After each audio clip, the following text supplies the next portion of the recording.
انشاءاللہ آنے والا وقت تسی دیکھو گے بہت ہی اعلیٰ بہت ہی اچھا ہوگا۔ موجودہ دور دے وچ مدرسہ بنانا، مسجد بنانے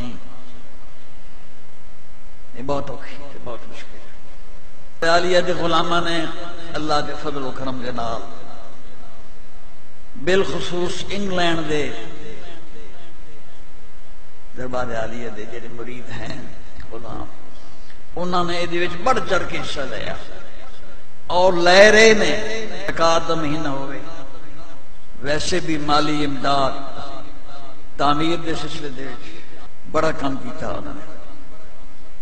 اور پھر دیکھ رہے ہو کتنا خوبصورت نقشہ ہے، مسجد دا کتنا پیارا نقشہ ہے، دربار دا کتنا پیارا نقشہ ہے، دارالعلوم دا کتنا پیارا نقشہ ہے، اور بچیاں دا مدرسہ۔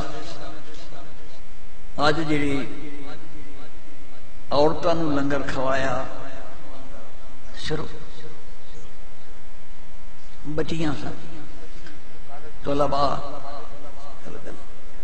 وہ لنگر کھوا رہی ہیں۔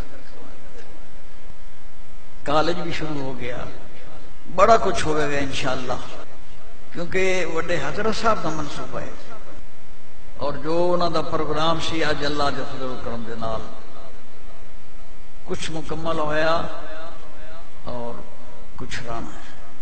5 کروڑ روپیہ تقریباً بخرچ ہو گئے گا، بچیاں نے مدرسہ اگر مکمل کیتا گیا۔ 5 کروڑ کوئی شے نہیں، یہ اللہ دے فضل و کرم دے نال جن بھی کروڑاں دی ضرورت پئی اتھے جس لئے نگاہ ہونی نا، نگاہ کرم ہونی، خود بخود انتظامات ہو جائے۔ حاجی انیس صاحب نے ہونی چیک پیش کیتا ہے 1 لاکھ روپے دا۔ اے کئی فیکٹریاں دے مالک نے اللہ دے فضل و کرم نال سیالکوٹ، تو جنہ نے اس مدرسے دی مدد کی تھی جدوں دا شروع ہویا ہونا تک، میں دعا منگنا کہ مولا کریم انہاں دی تمام خدمات منظور تو قبول فرمائے۔ فقیر دی دعا ہے کہ مولا کریم حضور دے صدقے تمام دربار عالیہ دے غلاموں سے اپنا کرم تے اپنا فضل فرمائے، اور اپنیاں انہاں دی ساریاں تکلیفاں پریشانیاں رب دور فرمائے۔